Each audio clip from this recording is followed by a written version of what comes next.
Únicamente me gustaría hacerle la pregunta, a final de todo esto, sabemos de que la inseguridad en el país, y no solo en el país, en todo el mundo, nos está afectando. Únicamente se necesita prender el televisor, encender el radio o abrir un periódico para darnos cuenta de la necesidad que existe de hacer algo con esto que es la inseguridad.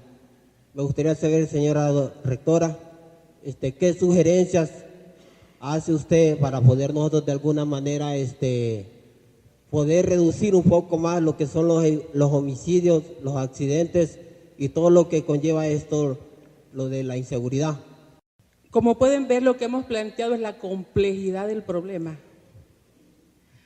No hemos hablado de las voluntades para tomar decisiones, que eso es otra etapa. Pero ya conocer el problema es un punto importante, porque, digamos, recuerdo cuando, allá por el 2003, 2002, un alcalde quería implementar políticas en la ciudad que no tenían nada que ver con los datos. Entonces, a veces puede haber la voluntad para tomar decisiones, pero si la información no es correcta, la política apunta para otro lado. Entonces, en este sentido, como universidad, el compromiso obviamente es de la investigación, de la generación de conocimiento. Eso es parte de la misión que tenemos y es parte de lo que hemos tratado de hacer desde el Instituto Universitario de Democracia, Paz y Seguridad, que es el que alberga el Observatorio de la Violencia. Claro, hoy el problema tiene otros matices, tiene matices de una dinámica interna compleja como la que hemos visto, pero también tiene matices de una dinámica internacional donde el escenario del crimen organizado hay que tenerlo presente, hay que conocerlo. Estos movimientos internacionales, la presencia de bandas, la debilidad del Estado centroamericano, básicamente en su conjunto, pero unos estados más débiles que otros y el nuestro muy débil, no solamente en las fortalezas para enfrentar el delito, sino que también probablemente en la vinculación de algunos componentes del Estado con el crimen. Entonces, eso hace más complejo el problema y por lo tanto, por eso es que hay un compromiso de la universidad y hay una presencia en el tema porque queremos que con esta información sean capaces de tomar las mejores decisiones. El involucramiento de la universidad probablemente no se interprete cabalmente hacia algunos sectores, pero tiene la legitimidad del conocimiento que manejamos en el tema por la información que se produce. Entonces, ahí hay diferentes aristas de unas dinámicas del crimen, desde conflictos. Yo creo que esa va a ser una línea que vamos a tener que abrir en el observatorio. Tenemos la muerte de periodistas en un uniforme especial, la muerte de abogados, que son dos profesiones muy en riesgo en el país, pero también los conflictos familiares y comunitarios. No es lo mismo la violencia que se da en el Aguán, que está muy matizado por un conflicto socioagrario, que la violencia que se da en Olancho, que tiene otros matices de conflictos familiares no resueltos y de cacicazgos locales que históricamente se enfrentan y que no lo resuelve legalmente el Estado. Entonces, el problema que no resuelve el Estado, se resuelve sin intermediación estatal y se resuelve entonces por el lado de la violencia. Pero obviamente el observatorio va generando esa necesidad de ir explicando más. Tenemos un boletín y un apartado estrictamente para los femicidios. Nosotros comenzamos con un informe sobre femicidios el año 2008, fue el primero que hicimos, y ya logramos introducir la categoría femicidio en el Código Penal. Podemos decir que eso es como algo que se logra obviamente con organizaciones de las mujeres, pero que la universidad empieza a levantar el debate y empieza a construir el debate sobre el tema de la muerte de mujeres. Aquí entró mucho el debate entre las feministas costarricenses, las feministas mexicanas, con el concepto, la diferencia entre los femicidios y el feminicidio, cuya diferencia conceptual, el femicidio como muerte violenta de mujeres por su condición de género, pero el feminicidio tiene un agregado y es el abandono del Estado en la investigación de esas muertes. Y este concepto surge sobre todo con la muerte de las mujeres en Juárez. Entonces, sí podemos decir que como universidad, nuestro compromiso, nuestra misión es la construcción de conocimiento, pero también no solamente como un ejercicio académico de que por sí ya es legítimo, sino también para la incidencia en políticas públicas. Ahora, no nos toca tomar la decisión de Estado en esa materia porque no tenemos esa competencia, pero sí estamos llevando al límite nuestra participación en el tema para que se tomen las decisiones que tienen que tomarse. La credibilidad que tiene el Observatorio de la Violencia, es difícil que otra institución la pueda desvirtuar por ese trabajo que se ha hecho sistemático en todo el país. Yo quería preguntar específicamente el caso de las masacres, si tienen algún patrón particular y si son parecidos, por ejemplo, a los de México u otra parte. En realidad no podría comparar con otro país, porque yo sí puedo dar fe que nuestros datos es lo más próximo a la realidad, ¿verdad?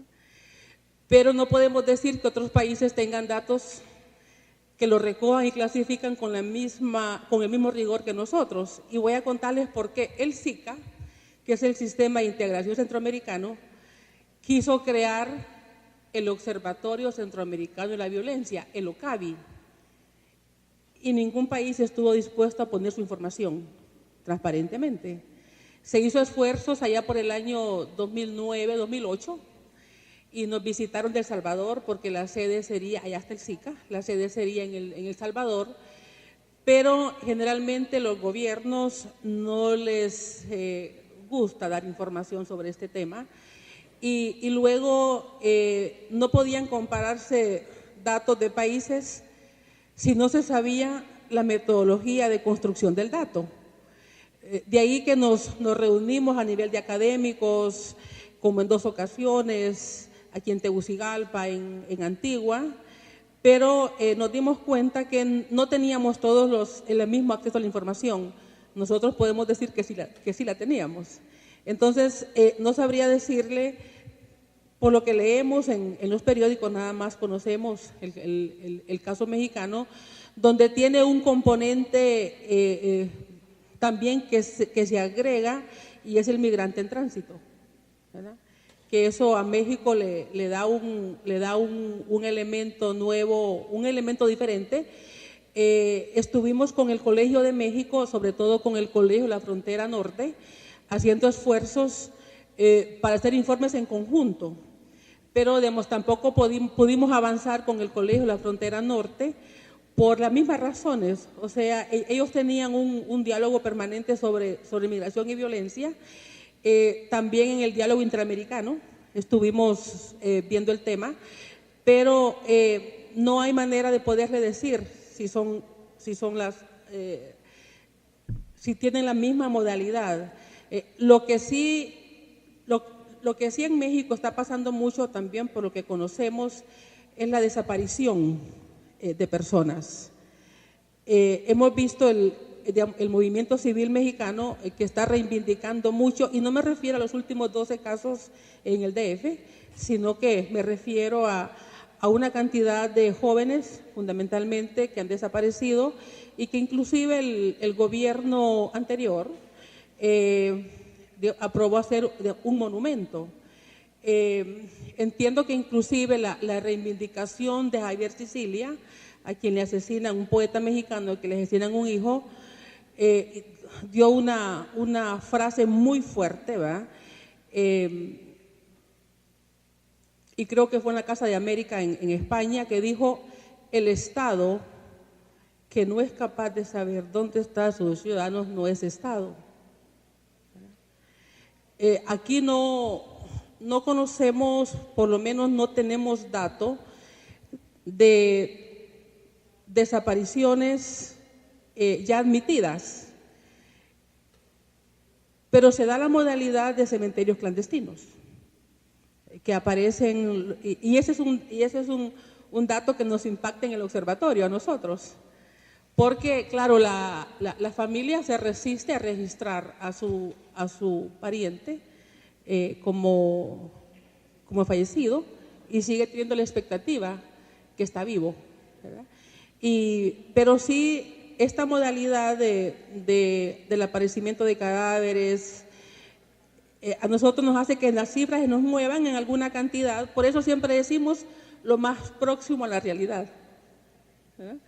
Porque nos pasó, recuerdo, hace unos años en Santa Bárbara que ya habíamos sacado el observatorio, la publicación, que son unos boletines que están acá en este extremo, y a los 4 días de haberlo publicado aparecieron 4 cadáveres, ya con algunos 3, 4 días de haber sido asesinados. Entonces, en el siguiente tenemos que revisar y colocarlos. Pero en cuanto a las masacres, es una modalidad más reciente. Nosotros empezamos a registrar con alarma las masacres porque ya la muerte de 3 personas en un mismo hecho no era muy casual. Empezó a ser bastante frecuente hace unos 3 años, pero inclusive no necesariamente por temas de crimen organizado. Hemos tenido unos casos tremendamente, digamos, dolorosos, de conflictos entre migrantes también. No sé si recuerdan unas masacres en una aldea, en unas aldeas, ¿verdad? Que los conflictos entre migrantes, digamos, llevaron a unas familias casi al exterminio, ¿no? Entonces, hay unas dinámicas nuevas que requieren de una lectura más precisa, sobre todo si se quiere enfocar en materia de prevención, de políticas públicas y de tratamiento de las víctimas. La relación obvia entre violencia y tráfico y uso de drogas, y en base a eso, ¿qué tipo de política pública se puede proponer en cuanto al tema de la decriminalización o no de las drogas? Ese es un dato más difícil de construir, porque tendríamos que tener el dato forense. Si la víctima, o el dato judicial, cualquiera de los dos. Si es víctima de un homicidio, pues es forense quien deberá determinar, y ahí también el Estado tiene unas moras de investigación enormes. Y si es en la parte judicial, igual. Ahora, si por observación empírica podemos decir que muchos casos judicializados donde supuestamente los inculpados estaban comprometidos con tráfico de drogas, con venta de drogas, aquí la dinámica de las muertes es bastante errática, no es tan vertical el tema de las maras como en El Salvador, porque hay una dispersión muy horizontal de los proveedores, de los vendedores. Entonces, esa cadena entre proveedor y distribuidor se vuelve muy amplia, muy difusa, y por eso es que inclusive algunos creen que el diálogo entre maras no puede tener efectos de un mandato como en El Salvador, ¿no?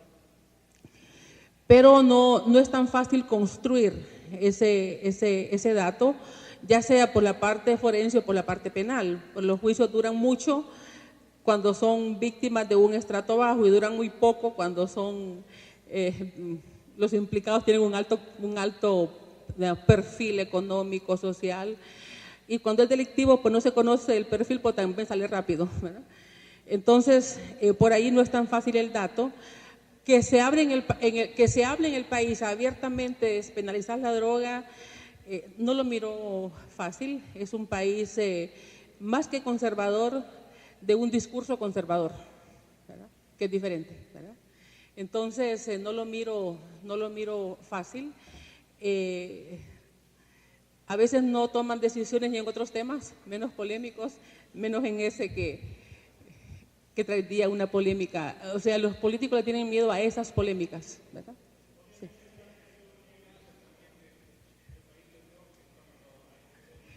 Sí, solo Otto Pérez, el presidente de Guatemala, ha sido capaz de poner el tema, ¿verdad? Y por lo menos en la cita de diciembre del año pasado, el resto de los centroamericanos, de los presidentes, se deslindaron de él, se desmarcaron completamente, ¿verdad? Y posteriormente me parece que tengo la impresión que si asumen el discurso va a ser para ejercer presión al norte, ¿verdad? Como en las épocas anteriores, que el discurso era para ejercer presión por otros temas en Centroamérica. Yo más que todo tengo una curiosidad. Usted mencionó la parte de los femicidios, ¿verdad? Entonces, bueno, yo trabajo un poco con eso de las personas de la diversidad sexual. Entonces, bueno, mi consulta es, una persona que es un transexual, entonces, por ejemplo, que si es un transexual masculino, al momento, yo tengo entendido que ustedes observan así eso, ¿verdad? Los crímenes de odio por orientación sexual. Pero la consulta es, o mi curiosidad, si una persona que es un transexual femenino, o sea, que un hombre que biológicamente es hombre, pero que está en proceso para ser mujer, es asesinado, ¿cómo lo reportan ustedes? ¿Como una muerte de un hombre biológico, o como un trans femenino, o viceversa? Si él ha admitido en su vida pública que es un transexual, es un transexual. Si no lo ha admitido, no lo es, aunque en la práctica lo sea. Es una cuestión de su propia reivindicación, como lo quiera tener. ¿Cómo percibe usted el ambiente político? Es decir, ¿realmente se está percibiendo la voluntad dentro de las personas o dentro de las instituciones que conducen la seguridad pública del país con respecto a hacer uso de estas herramientas científicas académicas que hemos conocido hoy?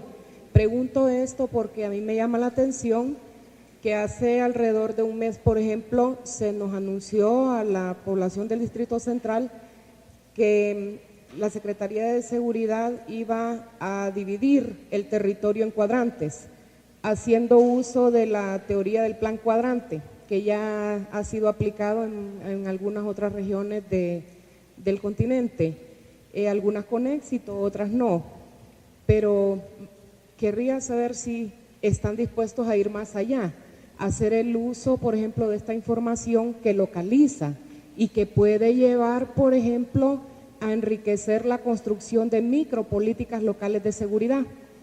Entonces, quizá en estos ambientes, en las participaciones dentro del tema académico y de seguridad pública que usted ha tenido, quizá ha percibido cómo está el clima para este tema. Los académicos incomodamos a los políticos, pero el mejor instrumento de un académico es la información de calidad y la investigación científica. Eso es lo único del lado de la universidad. Y con lo único que la universidad puede plantear lo que está planteando, con información de calidad irrefutable. Yo sí hay algo que le quiero reconocer al observatorio, porque yo salí del observatorio desde el 2009, es que nunca han refutado un dato. Nadie nunca lo ha refutado. Y eso es la credibilidad que el observatorio ha construido. Y siempre pretendemos tener la explicación lo más próxima a los hechos. Y si no, hay la explicación, tener la honradez de decir, lo estamos investigando. Cuando nos preguntaban la muerte de periodistas, la muerte de la comunidad LGTB, el entorno de un asesinato de la comunidad LGTB es bastante reconocido para un investigador.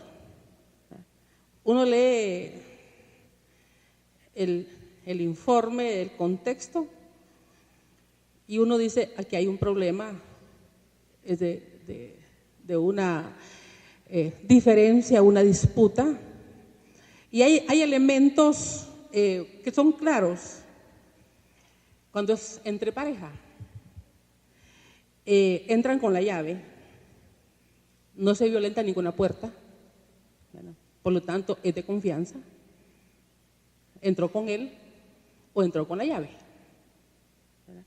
Mucha violencia en la habitación, son unos crímenes muy violentos, generalmente arma de fuego, arma blanca, ¿verdad? Muy rara vez arma de fuego. Entonces uno ve esa caracterización y cuando lo leemos, cuando lo hemos leído, por eso es que nos resulta inadmisible que la policía no pueda investigar. Es inadmisible, porque nosotros aprendimos en el camino, ¿verdad, Migdonia? Ir identificando procesos, formas, mecanismos, métodos, y uno orienta la investigación, ¿verdad? Entonces, en ese sentido, la política y la academia incomoda a la política, porque generalmente los políticos quieren resultados para mañana y quieren resultados para su periodo de gobierno, quieren resultados para el aplauso. Nosotros buscamos resultados duraderos y sustentables. Y por eso con frecuencia los académicos les podemos parecer arrogantes a los políticos, porque les decimos, así no es, así no es, así no es. Pero hay algunos políticos que sí tienen interés. Yo miro en este momento en el país de algunos sectores un interés real, una preocupación real. Y puedo decirle que la he visto, una preocupación real. Hay otros que no.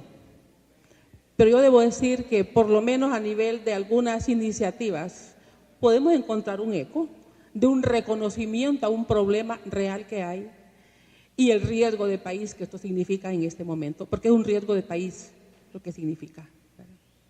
Si con la misma profundidad con la que han investigado las muertes, si el Laboratorio de la Violencia también investiga los delincuentes, o sea, los tipos de delincuentes, el grado de delincuencia, todo el poder que tienen, si también tienen ustedes esa ocupación. No hay la investigación, porque eso debería hacerse, pero tiene que ser con el expediente judicial. Y si vemos la cantidad de casos que quedan en la impunidad, es casi imposible. O sea, el objetivo de la presentación era básicamente ver cómo nos ha servido estos sistemas de información geográfica para poder avanzar en nuestra construcción de datos, pero si hubiésemos visto los datos del observatorio, vamos a poder ver una cantidad de casos que dice indeterminado, no se sabe nada de ellos. Por eso es que también el nivel de impunidad es muy alto. Hay estudios, Diaconía de Centroamérica hizo un estudio en el 2009, donde su objeto de estudio eran las maras en Centroamérica. Creo que es lo más cercano a una caracterización socioeconómica familiar de este núcleo, como uno de los núcleos que generan crimen y violencia, pero hay otros núcleos delictivos, porque ese es otro tema. El núcleo de delincuencia común, el espectro se va abriendo muchísimo en la medida que uno va penetrando en el tema.